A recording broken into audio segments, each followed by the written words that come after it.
Okay, again, today is May 10th, 2023, and we'll talk now about Henri Sauvage, an architect who was born on May 10th, but in 1873. Let's read a little bit about him. Henri Sauvage, May 10th, 1873 in Rouen, and died in March 21st, 1932 in Paris. Was a French architect and designer in the early 20th century. He was one of the most important architects in the French Art Nouveau movement, Art Deco, and the beginning of architectural modernism. He was also a pioneer in the construction of public housing buildings in Paris. His major works include the Art Nouveau Villa Majorelle in Nancy, France, and the Art Deco building of the La Samaritaine department store in Paris, a very famous building. La Samaritaine, even Kazuyo Sejima, about whom I mentioned her today, she did some work there recently. Henri Sauvage studied architecture at the École Nationale Supérieure des Beaux-Arts from 1892 to 1903. My God, 11 years. In the course taught by Jean-Louis Pascal, but quit the school before receiving a diploma and described himself as self-taught in architecture. I like this. So another not architect. He associated with and became friends with many leading figures in the new movements in architecture and the decorative arts, including the rationalist architect Franz Jourdain, himself an important architect, 1847-1935, the furniture designer Louis Majorelle, I don't know very well how to pronounce, the painter and furniture designer Francis Jourdain, the son of Franz Jourdain, the architects Hector Guimard and Auguste Perret. Beautiful. So here he was in a book on the left with a hat on his head, like a true architect. By the way, Le Corbusier was reluctant to take his hat off when he was in a room with many monks, Dominican monks, you know, studying the plans for Ronchon, for La Tourette, especially La Tourette. I like to imagine that Henri Sauvage did take his hat off. He did here in this picture, although there are no monks around him. Henri Sauvage, some drawings by him. Now, you know, this is not really Art Nouveau, but it's actually a very robust architecture and monumental, ziggurat-like. He didn't build it, but I'm sure he regretted he didn't build it, and I regret it too. It would have been quite an addition to the large entities, constructive entities that make a shadow on this earth. What was this supposed to be? I think a hotel. But in my opinion, it's actually better than the thin triangular pyramid that Herzog and de Meuron proposed for Paris. Although there is here, you know, tentative towards the triangle and the pyramid also. Well, it's a ziggurat, or like the pyramid in Saqqara by Imhotep, the first genius in the world as we know it.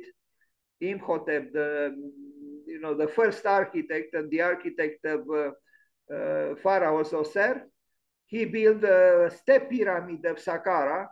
But here we have some kind of a step, it's some kind of a ziggurat, but modern through and through. Cour intérieure, cave, escalier, that's about it. Terre pleine de la piscine. You see, he was a visionary. He was, after all, he was a man who left school before finishing it because that kept him tensioned enough. I mean, you know, sufficiently unresolved in order to create forever. But he built a lot. I mean, if he arrived to designing one part of La Samaritaine. He didn't design the whole building, but that was a major work. Villa Majorel, 1898-1902, with an architect d'exécution, a sculptor, a décorateur, and a ceramist. Well, the last three functions for us are totally irrelevant. Do we work today with a sculptor? No. Do we work today with a decorator? Not really. Do we work with a ceramist? Definitely not. This is the building. Not bad. I mean, you know, it's a building that the minimalists might consider obscene. But it's not obscene. It's you know, it's a rich building. It's a nice villa. Here we see some so-called Art Deco and some you know, Art Nouveau. I wouldn't mind living here, to be honest with you.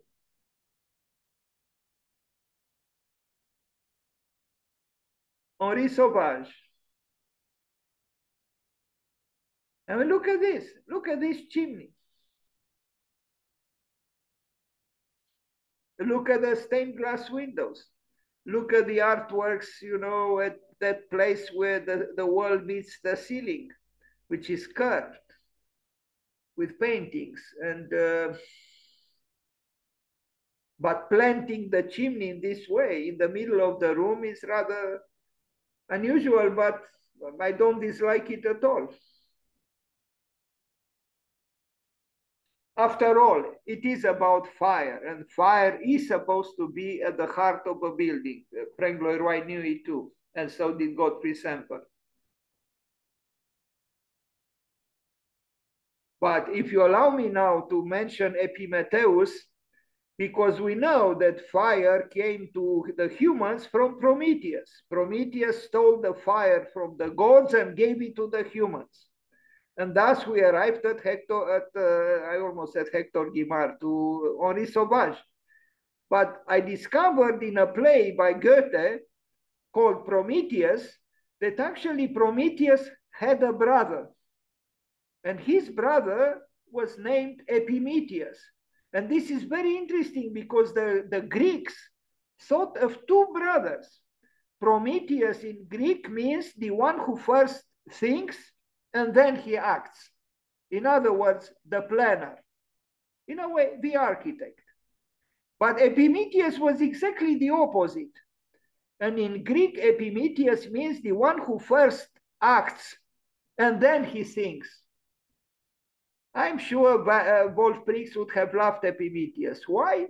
Because when I had a discussion with Wolf Prix via Skype, I asked him, what do you recommend students in architecture and architects? And he said, don't think. In other words, be Epimetheus-like. Another very interesting thing is that Prometheus loved the human beings, but didn't care about the gods or nature. While Epimetheus was the very opposite. He didn't care much about the humans, but he had reverence for the gods, and he loved plants, animals, and stones. I think Epimetheus is very, very relevant for our time. Although he appears to be irresponsible because he first acted and then he was thinking. It's fascinating, the pair, Prometheus and Epimetheus. It's also very telling that Goethe named his play Prometheus and not Prometheus and Epimetheus, but he mentions Epimetheus in this play. And that's how I found out about Epimetheus. Anyway, Henri Sauvage, l'architecte.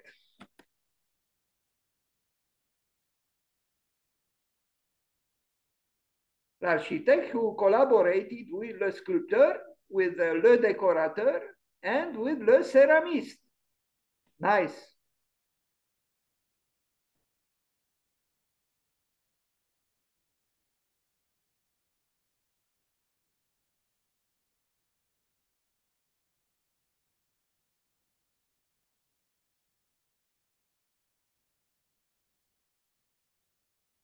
I mean, I'm intrigued by this chimney, this fireplace. It's it's sculptural, it's intriguing, it's even burlesque a little bit.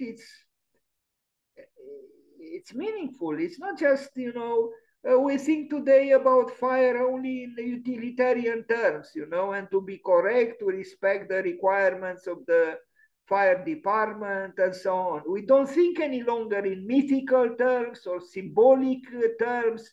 No, no, nothing could be more removed from us than to think about fire the way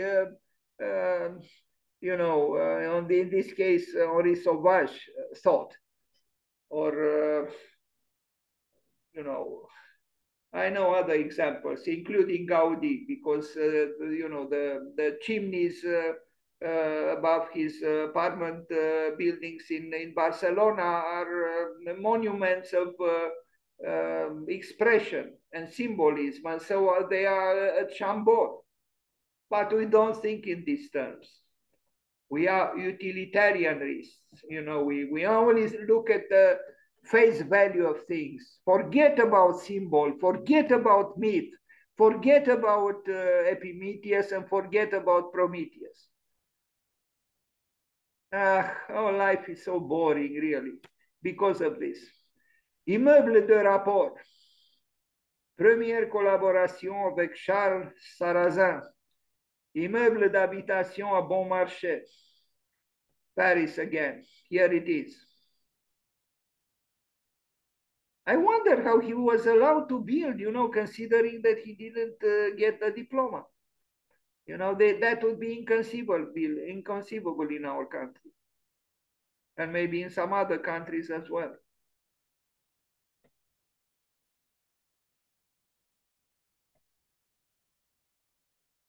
A rather vigorous architecture. This is not, an architecture of pointillism. Rue Logier,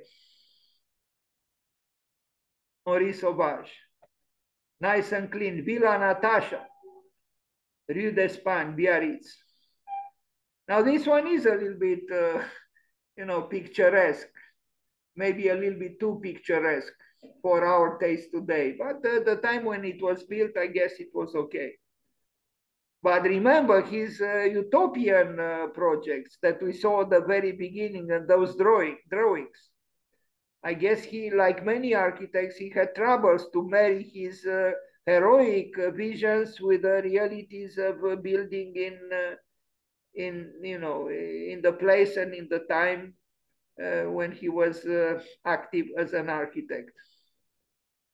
But refurbished, very clean, the buildings, I'm sure very comfortable, and laying on that bed, reading a good book on Henri Sauvage would probably double the pleasure.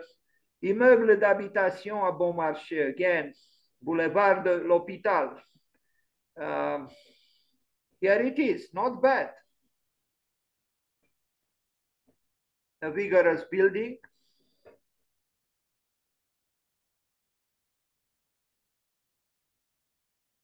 Usually the word vigorous doesn't come to mind immediately when you think of Art Nouveau, which is rather, it's about fluidities and lyricism and nature and flowers. But here we see a very robust sculptural architecture. Another villa, Villa Marco, 1908. In these villas, he becomes more picturesque and more adventurous.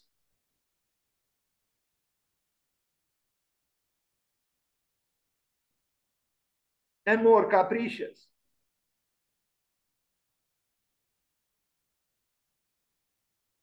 Henri Sauvage.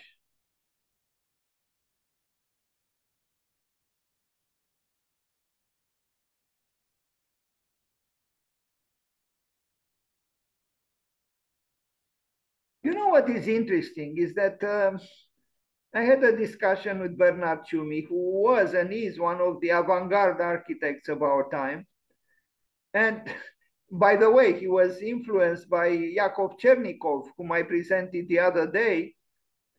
But he told me, to my surprise, that Beaux-Arts, the school of, they call the Beaux-Arts, I mean, when I told him that I wanted to talk about important schools of architecture in the world, and I thought of Cooper Union and Columbia University, SciArc, AA, Bartlett, and he mentioned, what about not, he didn't ask me a question. He mentioned also l'école des Beaux-Arts, which infuriated Louis Sullivan. But it's very interesting. Maybe the one who said we become what we hate said the truth, because you wouldn't expect an avant-gardist, to notice the virtues of an educational system like Beaux-Arts. But it's possible that you can, in fact, like Mark Foster Gage, in a way, is bringing some kind of a Beaux-Arts mentality into the architecture of our time. And maybe we can find inspiration in the Beaux-Arts system for our time. Of course, there are dangers there, historicism and even dogma. But looking at the work of Henri Sauvage, I'm thinking that maybe it could be something liberating in the Beaux-Arts system for our time. At least the cooperation again with the céramiste, le sculpteur, et le décorateur, which of course we didn't think of, and we don't think of for a long time. Well, maybe it's time to think of again of such a collaboration.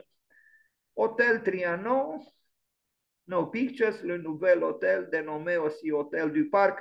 Now, I couldn't find all the pictures all the time, as you can see. Palace Hotel, aujourd'hui Grand Hôtel Alcira, where is this? In Mexico, Monterrey. Look at this. Talking about Beaux-Arts. This is more Beaux-Arts than Art Nouveau, really. Is it a bad architecture because it's so ornamented and so heavy? I mean, so heavily ornamented? I'm not sure. I mean, are our white walls, is David Chipper feel better? I'm not so sure at all. I mean, I don't know about these colorful pieces of furniture, which could be, could belong to le décorateur of the present. I don't know if that's how Henri Sauvage envisioned them.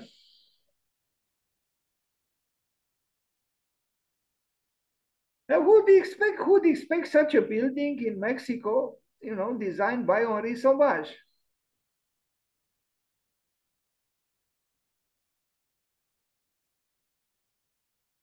I think even Donald Trump would have liked this building, with all his abhorrence towards the Mexicans. Very misplaced, of course. Henri Sauvage, Monterrey, Mexico. Now, immeuble de rapport, again in Paris, sa façade en gradin et l'appartement aménagé par François Jourdain servir de décor au film Le Dernier Tango à Paris. Well, this movie must be seen now, no? Because we talked about Henri Sauvage, and this is a famous film, The Last Tango in Paris. And, we read here that there is an apartment in the film. I didn't see it in the movie, designed by Francis Jourdain, and it was part of the stage design, so to speak, of this film. Let's look at it. Here it is, a very fine building. Let's read again. Immeuble de rapport, Rue Vavin, à Paris, 6e arrondissement, 1912, 1913. So more than 100 years old. No, sorry, this is in Mexico. Here it is, the building. Nice and clean, and it does look like a movie, a movie building, so to speak. Now look at this, look at these things at the windows, you know. I mean, who do something like this today? Very few people. You know, why did he need this? Because, as Boileau said, l'esprit de géométrie needs l'esprit de finesse. That is, you know, ornament is needed. I mean, there are other ornamental things here. Discreet, but they are there. That's the building right here. Le dernier tango de Paris. The last tango in Paris. In a building by Henri Sauvage, the man who studied for 11 years without getting a diploma. I wonder, did he pay taxes for 11 years? Without a great, immeasurable satisfaction of getting a diploma?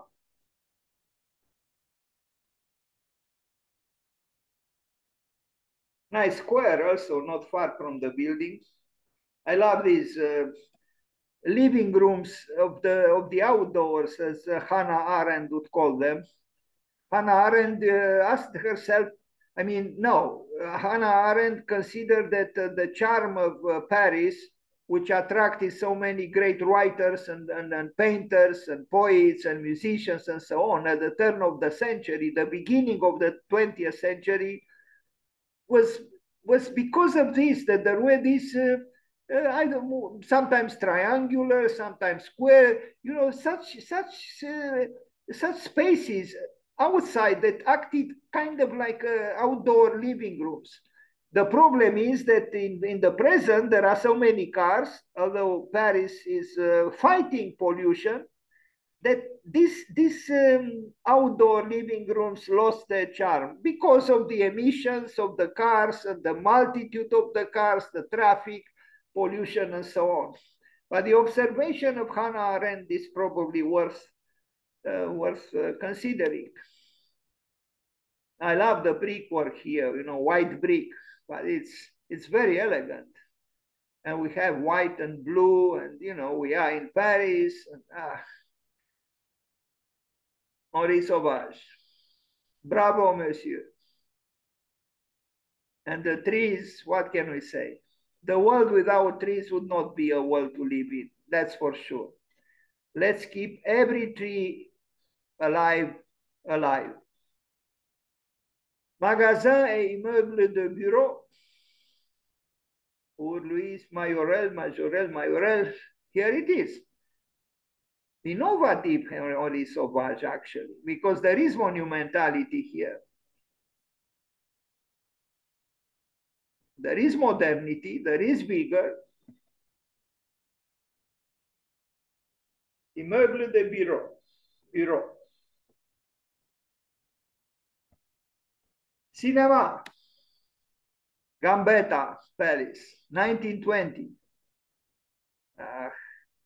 Here it is.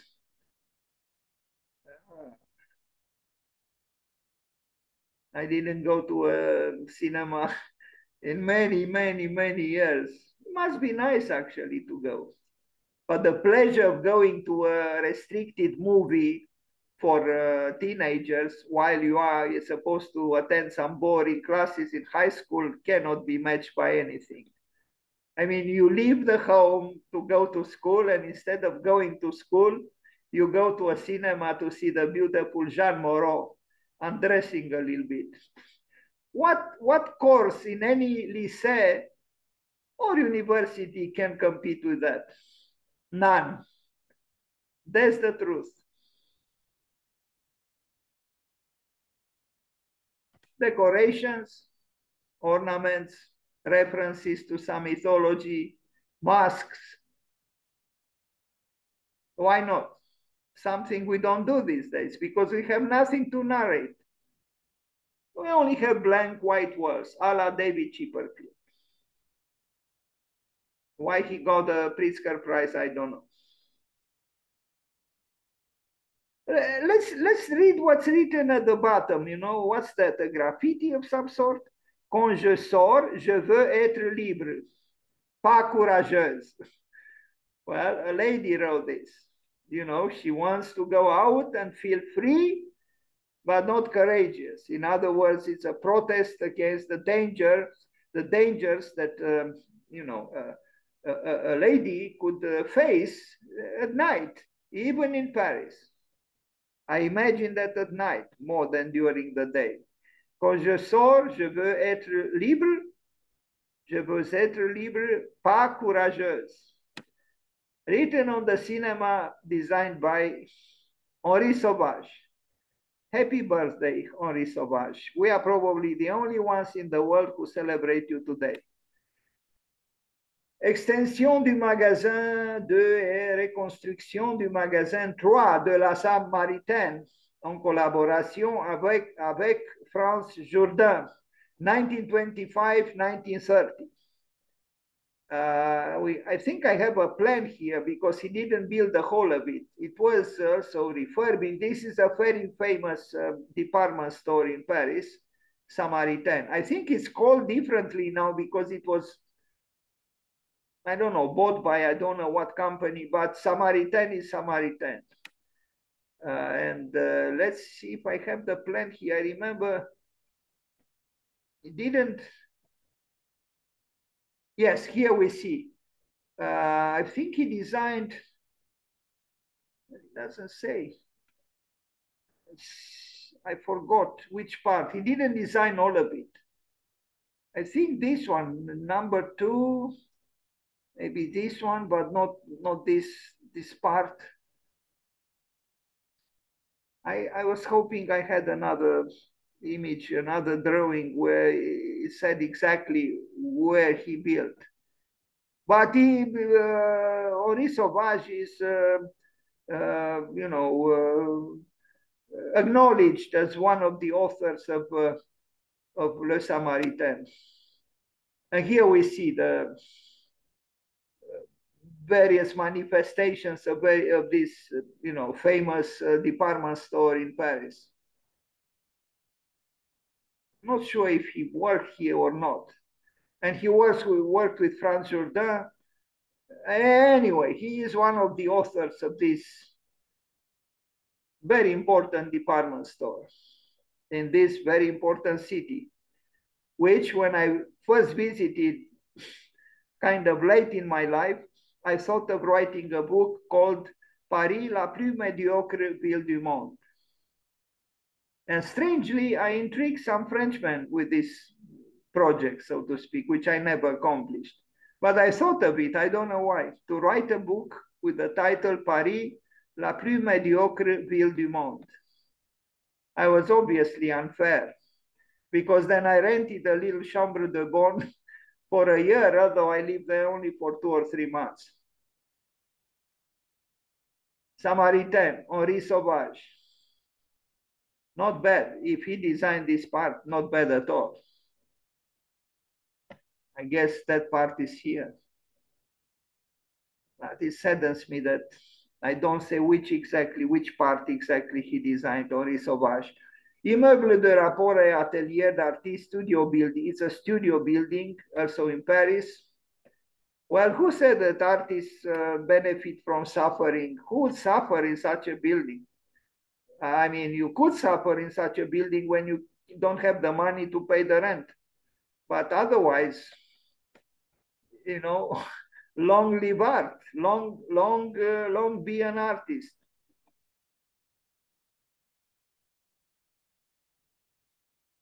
If you are an official artist, you probably have a good life. But most artists are unofficial. So what do you do with them? They are in the gutter. But as Oscar Wilde said, we are all in the gutter, but some of us look up to the stars. Well, and usually exactly the artists or the poets, those who cannot pay the rent, they are in the gutter and look up to the stars.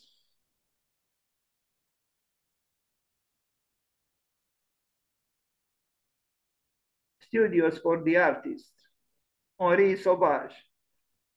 Interesting building, let's face it.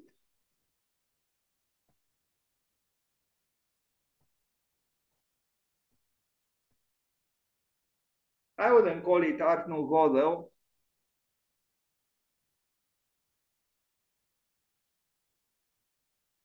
No, I don't know. In my opinion, a bourgeois lives here, not an artist. But it's nice. Let's recognize it. I don't think anyone would reject the idea to live in such an apartment.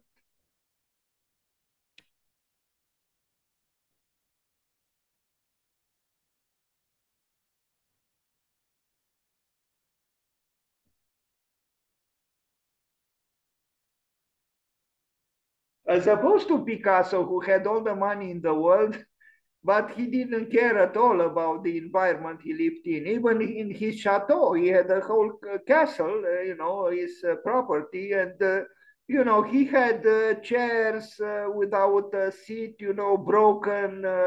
broken furniture, but otherwise dressed with the most expensive pieces of clothing, but horribly matching each other. I really feel like someone should write a book. I mentioned this before. The worst dressed man in the world. That is Pablo Picasso.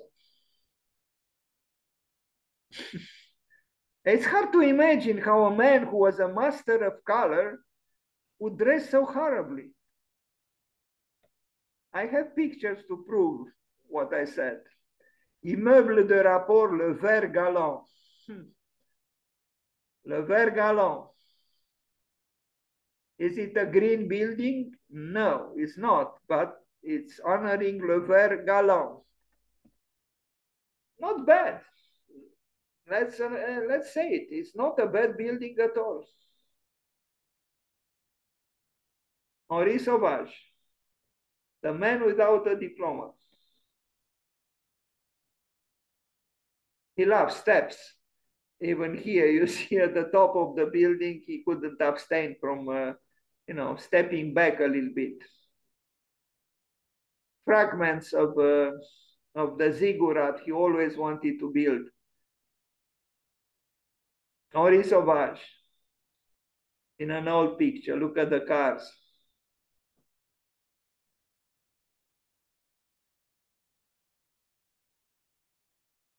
Grand Magasin de Cret, à Nantes, détruit, destroyed by Homo sapiens during the Second World War. Hello, Vladimir Putin. Very modern. When was it built? 1931. Nantes. Was changed something. I am a little bit confused about this building. Maybe they replaced what Sauvage did with another building, and then that one was destroyed too. Because here you see a different.